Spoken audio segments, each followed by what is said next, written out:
그다음 하나님 말씀입니다. 하나님 말씀 누가복음 2장 41절에서 47절입니다. 그의 부모가 해마다 유월절이 되면 예루살렘으로 가더니 예수께서 12살 되었을 때에 그들이 이 절기의 관례를 따라 올라갔다가 그 날들을 마치고 돌아갈 때에 아이 예수는 예루살렘에 머무셨더라. 그 부모는 이를 알지 못하고 동행 중에 있는 줄로 생각하고 하룻길을 간 후 친족과 아는 자 중에서 찾되 만나지 못하매 찾으면서 예루살렘에 돌아갔더니 사흘 후에 성전에서 만난즉 그가 선생들 중에 앉으사 그들에게 듣기도 하시며 묻기도 하시니 듣는 자가 다 그 지혜와 대답을 놀랍게 여기더라. 아멘. 아멘. 자, 오늘은 예수 그리스도를 잊지 맙시다. 예수 그리스도를 잊지 맙시다. 오늘은 대림절 두 번째 주일입니다. 성탄절은 기독교의 가장 중요한 절기 가운데 하나입니다. 많은 사람들에게 성탄절은 아름다운 꿈과 소망을 가져다 주었고 많은 아이들이 교회로 발걸음을 옮기도록 한 가장 귀한 은총의 절기입니다. 저도 어릴 적에 제가 시골에서 저기 전라남도 하이도 거기서 태어나서 거기서 살았는데 교회를 딱 한 번 갔어요. 초등학교 1학년 때 학교 안 다닐 때. 거기 가서 이제 성탄절에 가서 뭐 준다고 그래서 갔겠죠. 아기 때 뭘 알겠어. 그래서 그때 불렀던 찬양 그 어린 주 예수 눌 자리 없어. 그걸 한 번 갔거든요. 한 번 갔는데 그걸 늘 가끔가다 생각이 나요. 그 어린 주 예수. 이걸 가끔가다 나도 모르게 흥얼거리는데 이게 찬송 같은데 어디에 있지? 이렇게 생각하면서 그냥 지나갔는데 교회를 제가 하나님 은혜를 받고 성령의 역사, 저를 위해서 기도했다는 사람, 1년 넘게 기도했다는 사람이 있었다고 그랬죠. 그래서 저 스스로 교회를 나갔는데 찬송가에 그 어린 주 예수가 있더라고요. 여기 있었구나. 그때 이미 성령이 임해서 나를 늘 계속 인도하셨던 것 같아요. 수많은 고비가 있었지만 하나님 인도함 가운데 여기까지 왔다는 생각을 합니다. 성탄절기를 맞아서 수많은 간증들이 많이 있습니다. 한 가난한 부부가 서로를 위해서 자신이 가장 아꼈던 머리카락과 시계를 팔아서 상대방의 머리빗과 시계줄을 샀다는 오헨리의 단편소설만큼이나 우리의 가슴 깊이 새겨지는 절기가 성탄절입니다. 그런데 점점 많은 사람들에게 성탄절이란 그저 화려하고 흥분되고 즐거운 시간과 같이 이해되어지는 것은 안타까운 일입니다.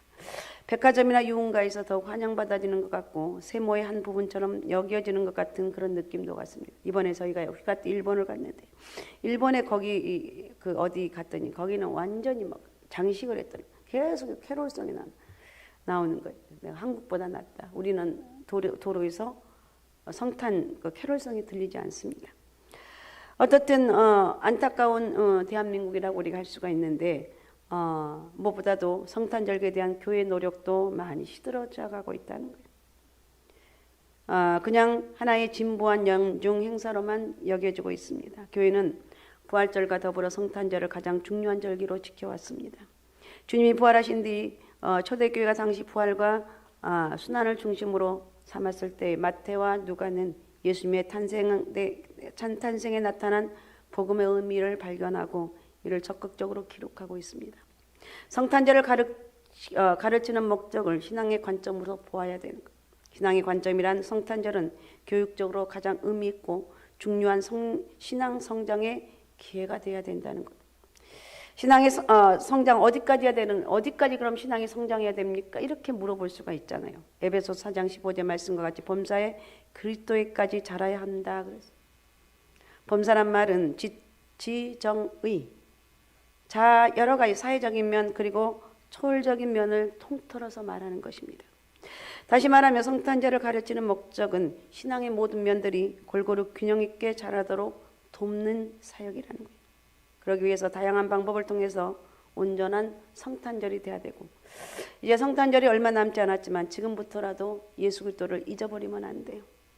예수 그리스도를 혹시 잃어버렸다면 우리는 다시 회복을 해야 됩니다. 우리가 인생을 살아가면서 스스로 매우 소중히 여겼던 것을 잃어버리는 경우에 큰 슬픔에 빠지게 되죠. 사랑하는 남편을, 아내를, 부모를 무엇보다 자녀를 잃게 될 때 그 슬픔은 말로 다 표현할 수가 없습니다. 하나밖에 없는 자녀가 부모보다 먼저 세상을 떠나면 그 슬픔과 충격은 감당하기가 어렵습니다. 그래서 자녀들 먼저 간 부모님들 보면 가슴에 묻었어요. 이런 말도 있죠. 그러니까 그 말이 저는 어릴 적에 그게 무슨 뜻인지 몰랐는데 이게 나이가 먹다 보니까 이해가 됩니다. 자녀가 먼저 갈 때 그 자녀를 가슴속에 묻는 거.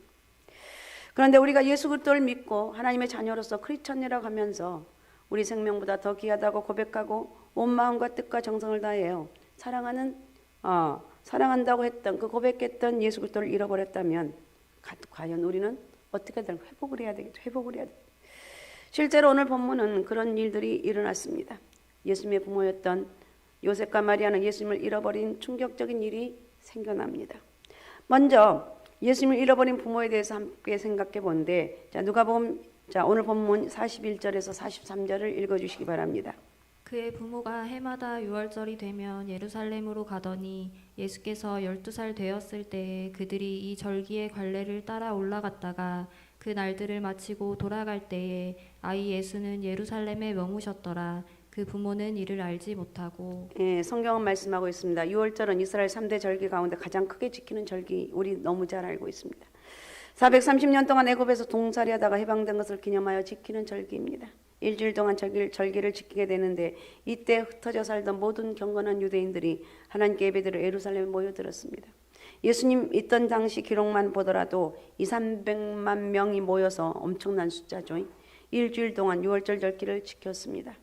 예수님이 12살 되던 때 예수님의 부모 요셉과 마리아가 예수님과 함께 이 절기를 지키러 예루살렘에 올라갔습니다. 절기를 다 마치고 난 다음에 예수님의 부모는 함께 온 일행들과 함께 그들이 살고 있는 나사렛을 향해 내려갑니다.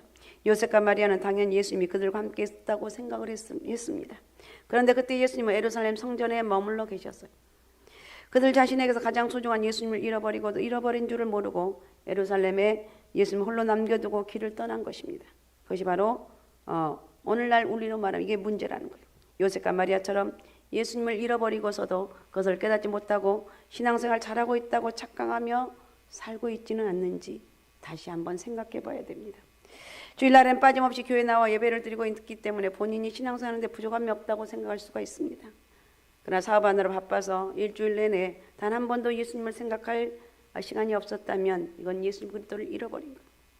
고3 수험생들과 고2 준비생들이 너무 시험 준비에 바쁘다 보니까 그 시험에 붙는 것이 중요하지 예수님은 생각도 나지 않는 경우가 많이 있습니다. 참 별거 아닌데 지나놓고 별거 아닌데 그것 때문에 몸부림치며 수능 이제 끝나고 이제 결과가 나왔기 때문에 난리가 났어요. 그 전부 아닌데 우리는 세상이 요동이 치더라도 예수 그리스도가 내 마음에 있다는 이거 한 가지만 붙잡고 사는 게 알았습니까? 지난 주일 밤에 여호와 샴마 하나님이 거기 계시다. 이스라엘 백성들이 포로 생활하면서 그들이 힘을 잃고 소망을 잃었습니다. 그러나 에스겔 선지자를 통해서 늘 말씀하신 거 에스겔 끝부분의 마지막 절에 여호와 샴마 여호와께서 거기 계시다. 잊지 마시기 바랍니다. 잊지 말아야 돼. 어떻든 우리는 정말 예수 그리스도를 잃어버리면 안 돼요. 또 연예인들이 무명 시절에 아직 자기가 뜨지 않을 때 열심히 기도하고 내게 좋은 배역을 달라고 이렇게 몸부림쳤는데 막상 이렇게 주목을 받기 시작하면 바쁘니까 예수 그리스도는 간 데가 없습니다. 이 모든 것이 예수님을 잃어버린 사람들의 모습이라는 거예요. 어떤 상황이 있어도 예수님을 잃어버리면 안 돼요. 어떤 상황이 있어도 주님이 나와 함께 한다는 이 사실을 잃어버리면 안 돼요. 교회에 나와서 예배를 드려도 신앙의 핵심이 주님을 섬기는데 기쁨과 감사가 없다면 이건 한번 생각해 봐야 돼요. 예배 드리는 일, 말씀 묵상하고 기도하고 주님의 사랑을 실천하는 이 본질적인 일 외에 그 다른 어떤 것에 더 신경을 쓰고 있다면 어쩌면 나는 예수 그리스도를 잃어버렸지 않는가 생각을 하는 거예요. 올해 교회를 다녔는데 10년, 20년, 30년, 40년 다녔는데 은혜를 받은 지 전혀 기억이 없고 언제부턴가 굉장히 부정적이고 비판적으로 되어서 오래 교회를 다니다 보니까 문제점들이 보이기 시작해요. 아유 저 목사님 왜 그런지 모르겠어. 이렇게 하니까 늘 비판하고 남의 잘못만 지적하고 있다고 하면 이미 예수 그리스도를 잃어버린 자라는 거예요. 우리 그러잖아요. 어떤 사람은 굉장히 부정적인 안 좋은 것만 또 눈에 띄는 사람이 있어요. 그래요 안 그래요? 그런 사람이 있는 반면 어떤 사람 좋은 면만 보는 사람이 있어요. 신기해요. 그래서 여러분 안 좋은 부분만 눈에 띄었고 비판하고 있다면 그걸 회개하시고 하나님 나에게 좋은 부분, 다 좋은 부분이 있거든요. 사람은 누구나 좋은 면이 있고 안 좋은 부분이 있는데 좋은 면을 보고 그 사람을 칭찬해 줄 수 있는 그런 마음의 여유를 가지라는 거예요. 내 마음에 넘치는 이렇게 하다 보면 내가 예수 그리스도를 잃어버리면 내 마음에 기쁨이 없습니다. 감사가 없습니다. 내 마음이 어둡고 무겁고 답답하고 섭섭함과 상처로 얼룩집니다. 이 모든 것이 예수님을 잃어버린 사람들의 모습이라는 거예요. 주님을 섬겨도 열심히 교회를 나와도 봉사를 해도 넘치는 감사와 감격이 없다면 내 힘과 내 노력으로 교회에서 봉사하고 있다는 것을 잊으면 안 돼요. 내 힘과 예수 그리스도를 잃어버리고 내 힘으로 내 노력으로 봉사하고 있다는 것은 금방 좌절하고 금방 실패하고 나 이거 할 수 없어 금방 내 던져버린다는 거예요. 하나님 은혜로 하면 끝까지 감당할 수가 있어요.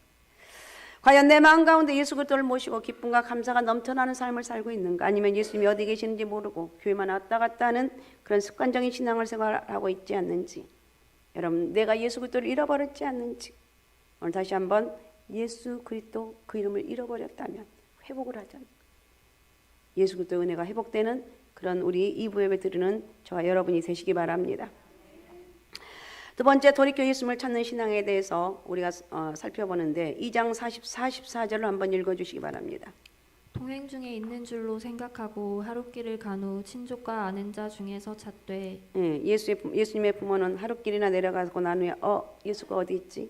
놀라서 찾기 시작을 합니다.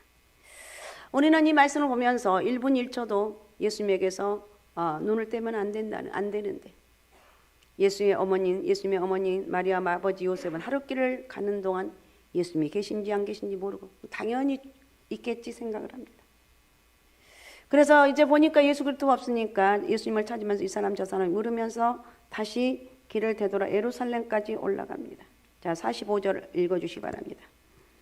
만나지 못함에 찾으면서 예루살렘에 돌아갔더니. 그 순간 예수님이 나와 함께하지 않는다는 깨닫고 그때 우리는 그러면 어떻게 해야 되는가? 회개하고 주님께 돌아오라는 거.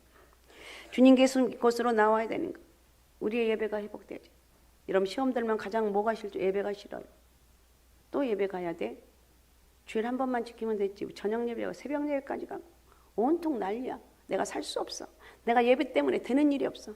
그 예배 때문에 여러분이 산다는 거 잊으면 안 돼. 교회 중심의 신앙이 되라는 거. 기쁨과 감사가 회복되어져야 돼. 우리가 신앙생활하면서 말씀을 소홀한 것 회개하고 다시 회복해야 돼요. 일주일 내내 성경을 펴지 않고 있다면 끊는 사람이 있다면 회개하고 오늘부터 성경을 펼쳐서 주님의 음성을 듣는. 우리 권사님 한 분은 계속 가정예배 감사예물을 드리고 있습니다. 가정예배 순서지도 나와 있고 너무 편하게 예배 드릴 수 있도록 다 있는데 그걸 안 드려요. 상갈성전은 의외로 많은 사람들이 그걸 잘 가져가요. 근데 보라성전은 줄어들지가 않는 것 같아요. 예배 드리십시오. 가정예배 우리 집은 바빠서 나 혼자밖에 없어서 혼자라도 드리는 거예요. 그러다 보면 남편도 드리게 되고 아이들도 일찍 올라와서 엄마 같이 예배 드려요. 이럴 때가 온다는 거예요. 우리 집은 안 돼. 여러분이 잣대를 재면 안 된다는 거예요. 우리의 잣대는 하나님이 기도하면 하나님이 이끌어 가신다는 거예요. 기도를 여러분 소홀히 한 것, 예배에 소홀히 한 것을 회개해야 되는 거예요. 미국의 저명한 목사님이 이런 말씀을 했습니다. 미국과 유럽의 교회가 무너지게 된 것은 교회 지도자들이 평균 하루에 기도를 안 한다. 4분밖에 안 한다네요. 그러한 보고가 있습니다. 그것이 우리의 얘기가 아닌지. 일주일날 교회 한 번 나오는 것도 감사해야지 목사님 뭔 소리 하냐고. 그러면 안 된다. 하나님 앞에 겸손하게 해야 돼. 하나님 내가 교회 나간 거 하나님 은혜라는 거. 하나님 복을 주시는 거예요. 기도에 힘쓰고 말씀으로 성령으로 충만해도 부족한 저희들이 기도를 소홀히 하고 찬양을 소홀히 하고 감사를 소홀히 하니까 문제만 우리에게 넘치게 되는 거예요. 여러분 하나님 앞에 예배 바르게 드리게 되면 문제를 막아주셔. 이거 여러분 이해가 되십니까? 이 사실을 믿습니까? 하나님이 여러분 가정을 지켜주신 거예요. 그러니까 성령 충만한 예배를 드리지 않으니까 사라져버려요. 그러다 보니까 신앙생활이 습관적이고 형식적인 오늘날 많은 사람들이 형식적인 신앙인이 되었습니다. 나 이 모든 걸 철저히 회개하고 주님께 돌아오라는 거예요. 에베소 교회를 향한 주님의 책망을 여러분 잊지 마시기 바랍니다. 계시록 2장 4절 5절 한번 읽어주시기 바랍니다. 그러나 너를 책망할 것이 있나니 너희 처음 사랑을 버렸느니라. 그러므로 어디서 떨어졌는지를 생각하고 회개하여 처음 행위를 가지라. 만일 그리하지 아니하고 회개하지 아니하면 내가 내게 가서 내 촛대를 그 자리에서 옮기리라. 아멘. 사랑을 회복하라는 거예요. 첫사랑. 저도 첫사랑에 대해서 얘기 많이 하잖아요. 하나님이 나를 만나신 그 사랑. 그 사랑을 좀 다시 한번 회복해달라고 몸부림쳐도 그 마음이 없더라고요. 그렇게 하나님 앞에 몸부림쳐서 기도했던 그런 시절들이 있었는데 기도하는데도 여전히 그냥 습관적으로 앉아있을 때가 많이 있다는 거예요. 우리는 다시 한번 첫사랑의 은혜를 회복해달라고 기도하게 되면 하나님 은혜를 보여주신다는 거예요. 주님 앞에 돌아오는 거예요. 철저히 회개하고 주님께 돌아오라는 거예요. 이후 여호와를 막론하고 우리 삶 가운데 기쁨과 감사가 사라졌다면 즉시 회개하고 주님께 돌아오라는 거예요. 나오라는 거예요. 누구보다도 먼저 저부터 교회 지도자 되는 교육자들부터 장로님, 안수 집사님, 권사님부터 회개하고 주님께 돌아 나와야 돼요. 내가 목사, 내가 뭐 장로인데, 내가 권사인데, 여러분 그런 말 하지 말라니. 더 섬기라고 주신 직분이. 가슴을 치며 통에 자복하며 주님께 돌아오라는 거예요. 말씀 생활하지 못했던 것, 기도 생활하지 못했던 것 회개하라는 거예요. 오순절날 베드로의 설교를 듣고 사람들이 이와 같이 말합니다. 사도행전 2장 37절입니다. 그들이 이 말을 듣고 마음에 찔려 베드로와 다른 사도들에게 물어 이르되 형제들아 우리가 어찌할꼬 하거늘. 예, 우리가 어찌할꼬 가슴을 치면서 통에 자복해야 됩니다. 가슴을 치면서. 베드로가 대답합니다. 38절 읽어주세요. 베드로가 이르되 너희가 회개하여 각각 예수 그리스도의 이름으로 세례를 받고 죄사함을 받으라. 그리하면 성령의 선물을 받으리니. 아멘. 가슴을 치면서 회개하고 주님께 돌아오라는 거예요. 나 여전히 주일 잘 지키는데 아니 내 가슴이 냉랭하다면 하나님 나에게 좀 은혜를 주세요. 하나님 나에게 다시 한번 내 가슴 속에 성령의 불을 붙여주셔서 내가 주님 앞에 자백하고 회개할 수 은혜 달라 기도하는 거예요. 최소한도 여러분 하루에 30분 이상은 기도하라는 거예요. 말씀을 읽으라는 거예요. 회개하라는 거예요. 그러면 세상에 어떻게요? 하나님이 책임져 주십니다. 성경을 하루에 한 장도 읽지 않고 일주일을 지나고 2주일을 지났다면 이거 안 된다는 거예요. 회개하라는 거예요. 기본적으로 성경은 1년에 1독 이상은 해야 되고 30분 이상 주님과의 만남의 교제를 가져야 돼요. 장로님 이상 교육자들은 1시간 이상 말씀과 기도에 시간을 들여서 주님과 만나야 돼요. 주님과 만나지 않으면 우리에게 희망이 없어요. 미래가 없습니다. 철저히 회개하고 돌이켜 주님께 나오라는 거예요. 자, 이렇게 하면서 세 번째 예수님을 다시 만나는 신앙. 다시 만나는 신앙에서 말씀드리는데 자, 누가복음 2장 46절 47절입니다.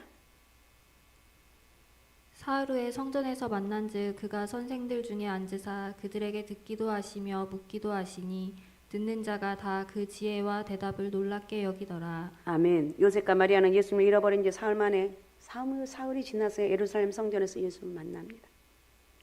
이때 예수님은 성전에서 율법 선생들과 함께 말씀을 나누고 계셨습니다. 예수님은 언제나 성전에 계시는 것. 교회는 예수 그리스도가 임재하신 곳이. 교회는 여러분 누가 뭐래도 하나님의 은혜가 있는 곳이. 교회를 여러분 귀하게 여기고 사랑하시기 바랍니다. 이 자리 예배 가운데 주님이 임재하시고 모든 예배 초소에 우리 주님이 함께 하시는 것. 누가복음 2장 49절을 한번 읽어주시기 바랍니다. 예수께서 이르시되 어찌하여 나를 찾으셨나이까 내가 내 아버지 집에 있어야 될 줄을 알지 못하셨나이까 하시니. 아멘. 아버지 집의 교회 이 자리에 예배 이 자리에 주님이 계신다는 것. 나가서 우리의 마음 성전에 모든 우리 주님이 계시는데 누가복음 17장 21절입니다. 또 여기 있다 저기 있다고도 못하리니 하나님의 나라는 너희 안에 있느니라. 아멘. 우리가 말씀과 성령으로 충만해야 됩니다. 기도 힘쓰고 말씀 묵상해서 성령으로 충만해서 여러분 듣는 말로만 여러분 신앙생활 하지 말고 내가 직접 주님을 만나는 거. 우리 그리스도가 예수 그리스도가 나와 함께한다는 이걸 잃어버리면 안 되고 주님이 내 안에 거하시는 내가 말씀 듣고 기도하면 주님이 얼마나 기뻐하니. 야, 내가 내 소원을 알고 있어. 내가 내 기도하는 걸 알고 있어. 주님이 이렇게 말씀하신다는 거예요. 주님의 말씀 묵상하면서 내가 어떻게 하면 주님을 기쁘시게 할까? 내가 어떻게 하면 주님께서 맡긴 사명을 감당할까? 여러분의 삶에 최선을 다해서 주님의 영광을 위해서 헌신하는 그런 사람들이 되라는 거예요. 무엇보다도 예배 가운데 거하시는 주님을 만나 예배를 통해 주님을 만나는 거예요. 또한 형식적인 예배가 되지 말고 주님을 만나 내가 회개하고 변화되고 능력받고 새 사람이 되는 그런 예배가 되기를 바랍니다. 모든 예배가 그와 같은 예배가 되기를 바랍니다. 늘 감사와 감격, 기쁨이 넘쳐나는 체험적 신앙을 하시라는 거예요. 주님이 주시는 기쁨과 성령의 역사가 충만하라는 거예요. 자, 사도행전 13장 52절을 읽어주십시오. 제자들은 기쁨과 성령이 충만하니라. 아멘. 제자들은 기쁨과 성령이 충만하니라. 예수 그리스도를 만나니까 기뻐하며 성령이 충만했습니다. 주여 오늘 우리에게 성령을 충만케 도와주시고 성령의 은혜가 임하게 도와주옵소서. 오늘 저와 여러분이 성령 충만함이 우리에게 임하는 역사가 있으시기 바랍니다. 만약 예수님의 부모들이 예수님을 떠나지 않았다면 3일 동안 예수님이 그 율법 선생들 하는 귀한 말씀을 다 들었을 것입니다. 주님, 나는 그 말씀을 듣고 하나님이 하시는 그 말씀을 듣고 얼마나 은혜를 받았을까. 그런데 그들은 예수님과 동행하지 못함으로 3일 동안 그 말씀들을 듣지를 못했습니다. 단 5분도 듣지 못했습니다. 여러분, 우리가 이 말씀을 보면서 주님을 떠나는 그 순간 우리는 영적인 축복을 잃어버리고 영적인 축복뿐만 아니라 모든 범사의 축복들을 잃어버리게 된다는 거예요. 주님 안에 있기만 한 풍성한 은혜 가운데 거하게 되는데 주님을 잃어버렸기 때문에 그 순간부터 마음의 불안과 염려와 근심과 걱정과 고통과 괴로움, 상처가 우리 삶 가운데 얼룩지고 있다는 거예요. 주님을 떠나는 바로 그 순간 우리에게 불행이고 슬픔이고 불안이고 초조고 방황이고 근심이 되는 거예요. 어떻든 우리는 이런 하나님의 은혜를 잃어버리면 안 된다는 거예요. 주님의 은혜 가운데 기쁨과 감사가 넘치는 역사가 있으시기 바랍니다. 자, 잠언 8장 30절 읽어주시기 바랍니다. 내가 그 곁에 있어서 창조자가 되어 날마다 그의 기뻐하신 바가 되었으며 항상 그 앞에서 즐거워하였으며. 아멘. 하나님을 만나게 되면 기뻐하게 되고 즐거워하게 된다. 여러분, 그 기쁨과 즐거움을 잃어버렸다면 기도하는 거. 하나님, 나에게 기쁨을 주세요. 하나님, 나에게 즐거움을 주세요. 내가 주님 때문에 살아갑니다. 주님의 힘으로 살아갑니다. 주님의 곁에 있지 않기 때문에 우리는 이렇게 아파하고 슬퍼하고 미워하고 분노하고 다투고 걱정 속에 살아가고 있습니다. 여러분, 왜 남을 미워하고 왜 남과 다툽니까? 모두가 다 내 탓이. 어쨌든 우리는 하나님을 잃어버리면 안 되는 것. 100여 편의 찬송시를 지은 미국의 여러 작사자 엘리자 에드먼드 히윗이라는 분이 있는데 1851년 필라델피아에서 태어났는데 평생을 아이들을 가르쳤습니다. 그런데 어느 날 문제를 일으킨 한 불량 학생을 지도하는 과정에서 이 소년이 화를 내고 대들며 그 앞에 떨어져 있는 슬레이트로 그 지붕 만드는 자재로를 들어서 그것을 선생님을 내리쳤습니다. 척추를 다쳐 병원에 급히 실려갔는데 크게 다쳐서 6개월 동안 석고로 붕대를 하고 누워서 대소변을 받아내는 그런 신세가 되었습니다. 본인은 물론 하나님을 잘 믿는다고 생각하는 크리스천이었는데 그렇게 그런 모습으로 누워있으니 도저히 용납이 안 되는 거예요. 무엇보다도 그녀의 마음에 자기를 쳐서 이렇게 6개월 동안 병상에 누워있게 만든 소녀에 미움과 증오가 있습니다. 그런데 어느 날 병실을 청소하러 온 흑인 아주머니가 들어오는데 그 모습을 보니까 싱글벙글 웃으면서 콧노래를 부르면서 청소를 합니다. 가만히 누워서 생각해 보니까 아니, 청소한 일이 뭐가 즐거워서 저렇게 콧노래를 부르며 청소하고 있는가. 나는 저 사람보다 직업도 낮고 사는 형편도 나은 듯 나는 왜 이렇게 누워서 낙심하고 분노하고 있는데 저 사람은 왜 저렇게 노래를 부르며 청소하고 있는가. 그래서 물었습니다. 아주머니, 청소하는 게 뭐가 좋아서 그렇게 웃어요? 그렇게 웃으면서 노래하면서 청소하고 있나요? 그러니까 아주머니가 밝게 웃으면서 이렇게 대답을 합니다. 나에게 닥친 어려운 형편과 처지가 찬송으로 바꿀 수 있는 힘을 주셨으니까 즐거울 수밖에 없습니다. 그 말을 듣는 순간 충격을 받고 지금까지 불평과 분노, 미움으로 가득 차 누워있는 그 순간을 회개했습니다. 내가 주님과 떨어져 있구나. 주님 앞에 눈물로 회개하고 자기를 다치게 한 그 소년을 용서할 수 있는 용서할 수 있는 건 주님의 은혜가 없이는 불가능합니다. 갑자기 찬양이 넘쳐나기 시작했습니다. 미움과 증오 대신 기쁨과 감사로 넘쳤고 하나님 은혜에 감사해서 그 마음속에 평강이 임하니까 펜을 들어서 찬송을 지었습니다.